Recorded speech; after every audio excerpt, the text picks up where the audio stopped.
Transformers, robots in disguise. Be careful they're not in your room trying to molest you. Transformers 5 or Transformers The Last Night. Jeez, I'm starting to forget what the heck what's called. After Age of Extinction, which is bad enough, this time we have Anthony Hopkins and Mark Wahlberg with Laura Haddock. Haddock? Haddock? I don't care. At the end of the day, it's a terrible fucking film. We all know it.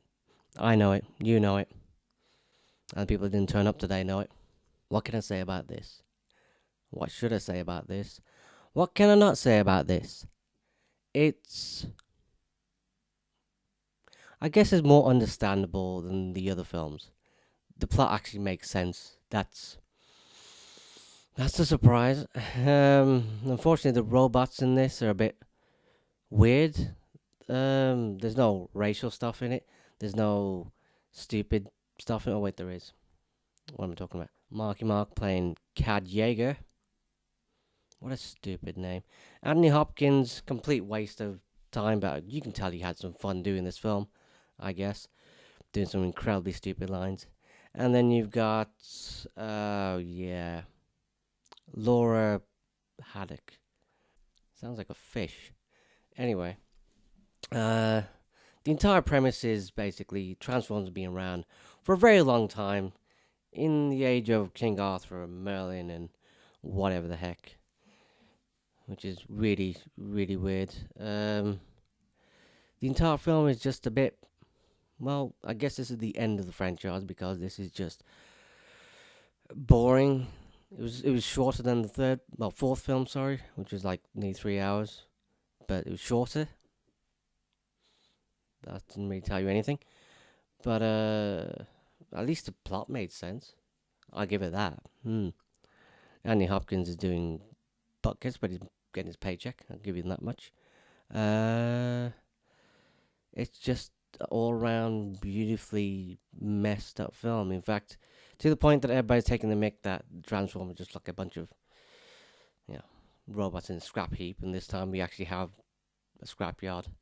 I mean, what the heck? Why have you got? I don't even know how Dinobots came about in this Transformers franchise. Not really. I mean, they were in the cartoons, but geez, it makes no sense. It's just like you think you'd upgrade. You know, if all the Transformers can like scan a vehicle and change what they look like, why can't these dinosaurs just scan something else and be more relevant for the time? Go figure that one out. Why the heck does Marky Mark even have to be in this again? Oh yeah, because we don't have Shia LaBeouf or whatever way you want to call it, which in a way is a good thing.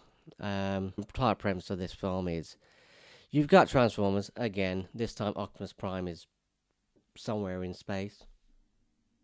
He's not going to turn up in this film until probably like the last 15 minutes, which is probably where it gets. By that time, you just really don't care. Bumblebee, for some reason, is in World War II, used to help out. And for some reason, Transformers have been around for a very long time. They've helped out mankind throughout history. Yeah, sure. I don't know how they pushed that one in there. And somehow Bumblebee forgot the fact that he was in World War II, helping kill Hitler. When I say this, it sounds stupid. And we know it's stupid. And this time, it really is stupid. Even when I'm saying the plot, it sounds stupid. King Arthur that came out recently, Guy Ritchie. Well, Guy Ritchie and Michael Bay should just swap places, you know? Because at the end of the day, I think Michael Bay would have done a better King Arthur movie than what Guy Ritchie did. That's for damn sure. But by now, even the transformations look lame because they're just like whatever. They just transform and it's boring. I mean, I don't. That's the only thing that kills me about it. It makes sense. It's not really offensive. It's for once. It's not. It doesn't have any massively great set pieces. The robots are even thicker than they used to be. The special effects are kind of there, but you know, you're not impressed anymore. Literally, there's nothing impressive about the movie. It just goes on and on and Ariston. So Transformers were there for everything. Yeah, even there for civil rights and whatever the heck. Martin Luther King was a Transformer. Stanley Tucci, also in this film. Somehow he just is Merlin, and I don't know, they push him in there somehow. They got him there. Right at the start of this, you got kids, so you think it's going to be kind of like, Stranger Things kind of vibe to it, or he's going to just appeal to kids this time, so, the right demographic for it. But no, and they were there for like 2 seconds, they're on screen and they're off screen, so that's the complete point. So we're back on Marky Mark, doing his, I don't know, Marky Mark and the Funky Bunch. The Funky Bunch is basically Transformers. And the best bit is John Turturro, because he just literally phones in his performance. He's on the phone, doesn't matter where he is. He's in Cuba, he's on the phone. For some reason, he's on the phone to Anthony Hopkins, with a selfie stick, and talking to him like he's on a video call, even though Anthony Hopkins is on the phone. So, I don't know, go figure. It's the best phoning performance I've seen in my life. By the end of it, you really want to just stop.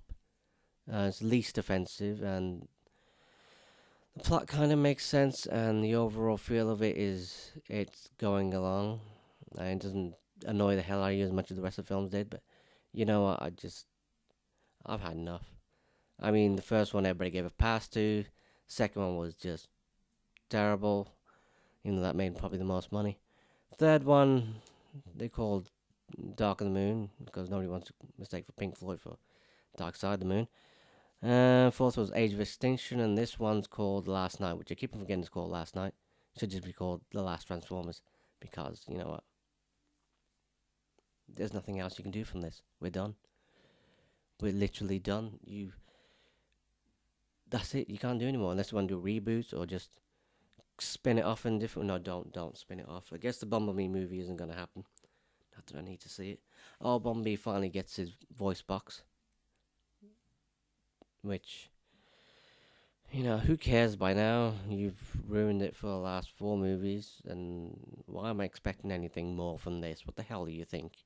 It's Transformers 5. If you're going to go watch it, you're going to go watch it. If you're not, you can just wait. I mean, rent it, wait till it comes on Blu-ray, DVD, and all that kind of thing, or streaming. Probably a Netflix sooner or later. Fourth one is. There's nothing really to it. Just, you want to watch it? Go watch it. Don't want to watch it? Don't watch it. Personally, it was crap. That's it. That was another light review. So you can either find us on, obviously, YouTube, we're on SoundCloud, we're on iTunes, or Let's Talk Shorts, which won't really be about, more to do reviewing actual shorts from film directors. Either way, subscribe, give us a comment. What do you think of the Transformers movies yourself? If you liked them, you hated them, or are you still invested in them? By now, I would have thought you weren't. But, you never know. You still might like them. Or you still might think, give Michael Bay a chance.